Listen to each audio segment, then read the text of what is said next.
We'd been talking about doing some little videos and chatting, and so I thought, let's get into it. Yeah. So Alex. Hello.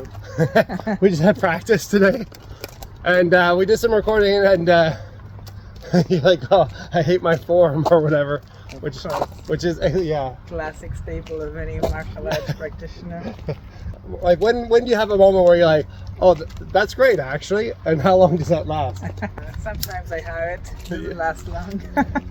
If it lasts long, I think I'm doing something wrong. So we practiced for a while before we did some filming, and yeah, I noticed you were doing a lot of standing. Just seeing you kind of like lock into like a really kind of fundamental rudimentary routine, which is definitely like how my teacher approaches it as well. Fundamentals are the highest level, right? 100%.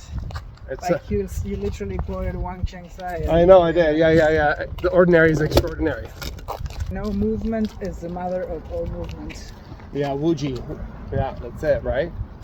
Yeah, or like I think in Tai Chi, and I think that a lot of these phrases are kind of like stolen from each other. If you don't move, I don't move.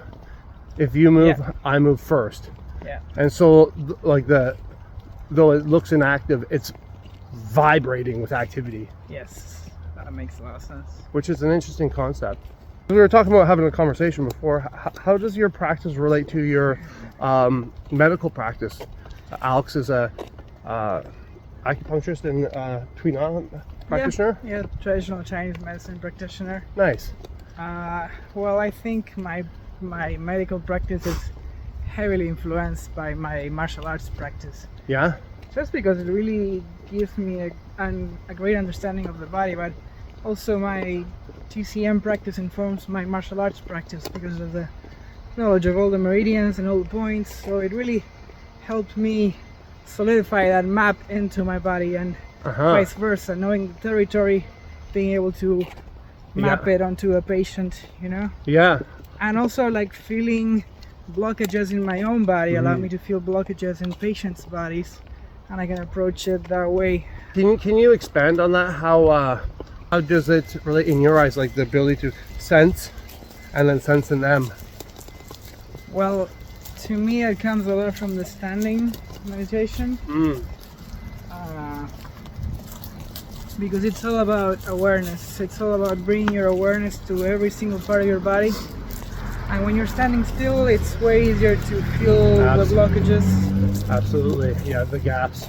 But I wouldn't say it's anything secretive or super hard to achieve. I mean, like anything, you know, it's like if you want to learn how to play an instrument, it's going to take you some years to master it. But and again, the feel, right?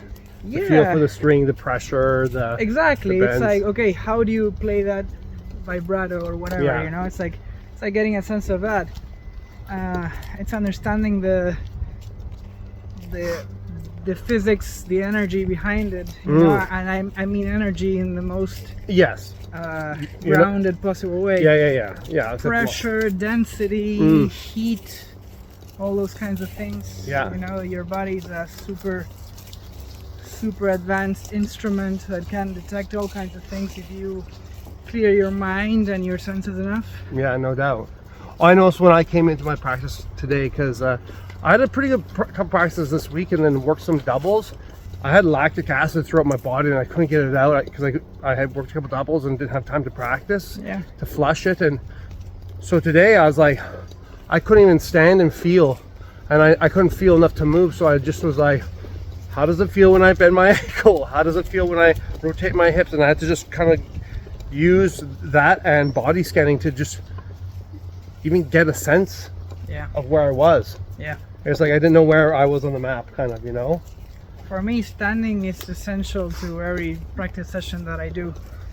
And I might stand for like 2 hours. Yeah, that's a lot. Sometimes 3. Wow. So, yeah. I'd say it's the essential pillar, literally, because you're pile standing. Yeah. Hey, kung fu puns, eh? Yeah. Well, yeah. Terrible.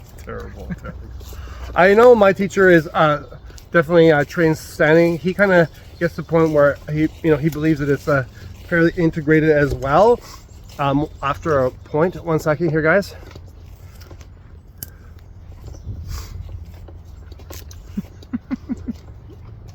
Dandelions in season.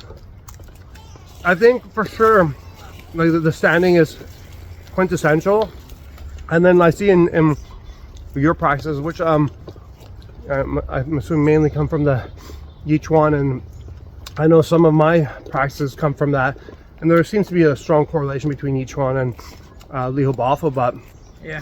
just like that, it's kind of like just maybe like that, and just like a small hip circle with it, right? Yeah. And just rep it out. So you're taking that structural principle of the standing and then putting it into a small pattern, like the torquing forward, you know, like almost like a cross or jab. Yeah. You put the standing into the cross and jab so that it's always connected, and then add more dynamics and subtleties slowly, but so essentially always there. I was explaining to my partner, who's a really great dancer, I was like, dancers have the hardest time learning internal kung fu. She's like, why? I'm like, because you They're have used to dancing, yeah, well, they pick up the shapes really easily. but they lack the substance. Yeah, exactly, right? And I was saying, it's like, you have to be braced the whole time and completely relaxed. And she's like, what do you mean, right? Yeah. It's like, well, you have to, like, you're always ready for force, but you're always ready to allow force and transform with it. That's where I think the standing yields the most results. Yeah, I think so. I don't know, like, I think again it's firmness and flexibility, yin and yang, right? Yeah. I think it's easy to become overly yin with certain practices or overly yang, right? I suppose that's why the touching is so good. Any other questions? What is the sound of one hand clapping? Oh, should have known. Oh god. Well, you heard it first. Here. What is your? Do you have a website or anything that people can find you at? Yes. My website is naturalharmonytaichi.com. Pretty easy, pretty straightforward. Yeah, and you offer classes and Yeah, I teach Saturdays 9 a.m. at Robson Square, Wednesdays 6 p.m. at Kitsilano by the beach. oh yeah. Okay. And you can find me working at the dance center in downtown or at Broadway Wellness on Broadway and Heather. Cool. Thank you. Thank you. All right. Yeah. Check back in. More videos come. Boom.